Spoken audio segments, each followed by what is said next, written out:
सिर्फ एक किसी भी तरह से हम लोग 341 को ज्यादातर सरकार के बीच में गली मोहल्लों से भी डिमांड करें तो भी अच्छी बात है। और ये पहली बार होता है, तो पहली बार हो रहा है कि आज रात हम 8 बजे जो बत्ती गुल करेंगे इसका भी असर चलेगा सोशल मीडिया पे। ये वायरल होगा, ज्यादा से ज्यादा वायरल होगा तो हम लोग उतने मजबूती आएगी। हम भाजपा के खिलाफ नहीं है, ना उसकी सरकार के खिलाफ है। किसी मौलाना ने कहा था कि सरकार को गलियाना गाली देना अच्छा नहीं है। हम जिस देश में रहते हैं उसका आईन हमारा सबसे बड़ा किताब होती है। और दूसरी बात यह है कि हम उनसे डिमांड रखें कि जिस तरह से हम अपने बच्चों को जैसे किताब कॉपी लेके आते हैं तो सरकार के पक्ष में हमारी बातें रखें कि हमारी ये चीजें जरूरत की है, इन्हें हमारी जरूरतों को पूरा करना। और इनको हर्ट वाली बात है कि किसी को हम चैलेंज नहीं कर सकते। सरकार को आपने कितना चैलेंज कर दिया और आपके और हम दिल्ली बोलने में आज क्या है। 21 बरस ऑल इंडिया यूनाइटेड मुस्लिम मोर्चा के कार्यकर्ता के रूप में हो गए हैं और लगातार हम लोग काला दिवस के रूप में 10 अगस्त पर जंतर मंतर पर हर 10 अगस्त को प्रोग्राम में शामिल हुए हैं। हम कहीं भी रहे हैं, किसी भी मशगूलियत में रहे, लेकिन 10 अगस्त की हमारी अटेंडेंस लगातार 15-20 सालों से चली आ रही। ये दर्द है उन सभी मुसलमानों का जो राजनीतिक सामाजिक स्तर से पिछड़े हुए हैं, बल्कि मैं ये कहूंगा कि आर्थिक स्तर से भी ज्यादा पिछड़े हुए हैं। क्योंकि हमने देखा है आज से वर्षों पहले जब हर गली मोहल्ले में चौराहे पर मोची जूतियों का एक बड़ा सिलसिला रहता था, वो जो शो पॉलिश करते थे, कोई कुछ करता था, आज हमको वो नजर नहीं आते हैं।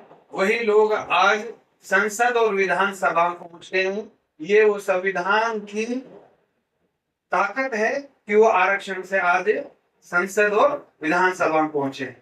और आज जो मुसलमान की हालत है वो यही है कि आज हर चौराहे पर मजदूर मुसलमान मिलेगा, गली मोहल्ले में जो सफाई कर्मी है वो मुसलमान मिलेगा। और मैं कई सालों से देखता आ रहा हूं कि इस दिल्ली में बड़े बड़े नालों में सफाई कर्मी जो थे और जो मरे वो भी मुसलमान थे, कोई दलित समाज का व्यक्ति भी नहीं। मुझे फक्र है कि आज मैं यूनाइटेड मुस्लिम मोर्चा का जो लगातार 3 सालों से, क्योंकि मैं 20-21 सालों से यहाँ हूं तो उससे पहले भी कई सालों से ये प्रोग्राम चला रहा हूं। मैं गुड़गांव जॉब करता था तो मेरे वालिद ने 93 में चुनाव लड़ा रिजर्व सीट से। सीट का अलवर राजस्थान में नाम था खैरतल विधानसभा। वहां से जब उन्होंने नामांकन किया, वालिद साहब का कोई चुनाव या एमएलए बनना मकसद नहीं था। उनका यह था कि मैं अगर चुनाव लड़ लिया और मुझे चुनाव चिन्ह कोई भी निशान मिला तो मैं प्रशासन से कह सकता हूं कि देखो मैं शेड्यूल कास्ट में आ रहा हूं, मेरे समाज के लोगों का जाति प्रमाण पत्र बने इसके आधार। और उसके बाद में बना भी।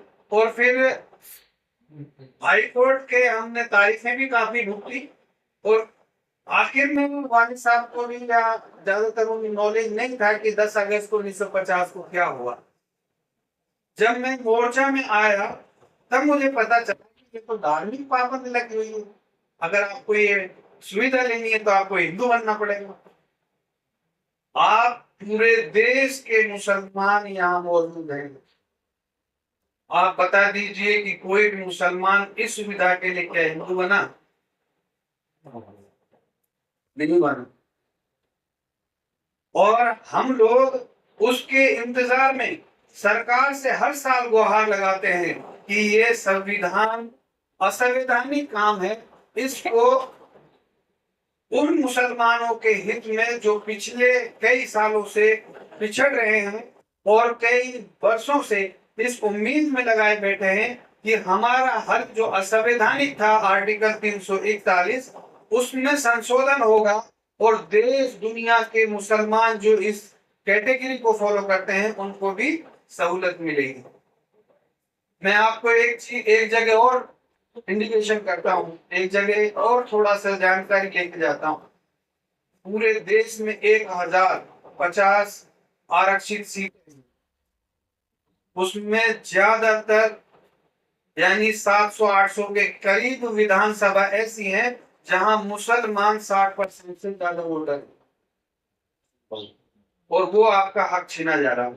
आज हम मुसलमानों में जो आज के टाइम में देखने को मिल रहा है, हमारे दोस्त हाफिज गुलाम सरवर ने कहा था कि हम टांग खिंचाई करते हैं, हम एक संगठन बना लेते हैं, यहाँ से ठीक जाते हैं और दूसरी जगह हम एक मुद्दे पर 341 पर ही अगर हम आ जाएं तो हमारे सारी समस्याओं का एक ही दवाई है जो एंटीबायोटिक है ना, वो है 341।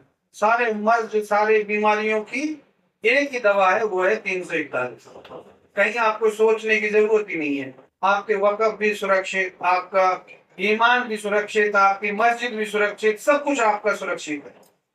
सिर्फ एक किसी भी तरह से हम लोग 341 को ज्यादातर सरकार के बीच में गली मोहल्लों से भी डिमांड करें तो भी अच्छी बात है। और ये पहली बार होता है, तो पहली बार हो रहा है कि आज रात हम 8 बजे जो बत्ती गुल करेंगे इसका भी असर चलेगा सोशल मीडिया पे, ये वायरल होगा, ज्यादा से ज्यादा वायरल होगा तो हम लोग उतने मजबूती आएगी। हम भाजपा के खिलाफ नहीं है, ना उसकी सरकार के खिलाफ है। किसी मौलाना ने कहा था कि सरकार को गाली देना अच्छा नहीं है। हम जिस देश में रहते हैं उसका आईन हमारा सबसे बड़ा किताब होती है। और दूसरी बात यह है कि हम उनसे डिमांड रखें कि जिस तरह से हम अपने बच्चों को जैसे किताब कॉपी लेके आते हैं, तो सरकार के पक्ष में हमारी बातें रखें कि हमारी ये चीजें जरूरत की है, हमारी जरूरतों को पूरा करती। और ईगो हर्ट वाली बात है कि किसी को हम चैलेंज नहीं कर सकते। सरकार को आपने कितना चैलेंज कर दिया और आपके और हम दिल्ली मोहल्ले में आज क्या है, हमारे साथ मॉब लिंचिंग होता है, हमारे साथ सभी सामाजिक स्तर पर विरोध और शोषण हो रहा है। आज के टाइम में दलितों का शोषण नहीं हो रहा है, मुसलमानों का शोषण हो रहा है। तो हम सरकार से, भारत सरकार से, मोदी सरकार से कहना चाहते हैं कि हजारों साल दलितों का शोषण हुआ, लेकिन 11 साल से तो कम मुसलमानों का शोषण हुआ ही ना।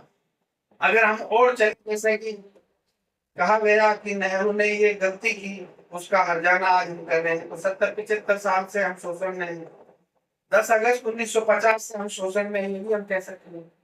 तो हमारा कहीं, अगर आप लोगों को मुसलमानों के प्रति अगर कुछ करना चाहता है, मैं सरकार से कहना चाहता हूँ, अगर आपको मुसलमानों को कुछ देना चाहता है, देने का इरादा है, देने का मन है, तो 341 दिन।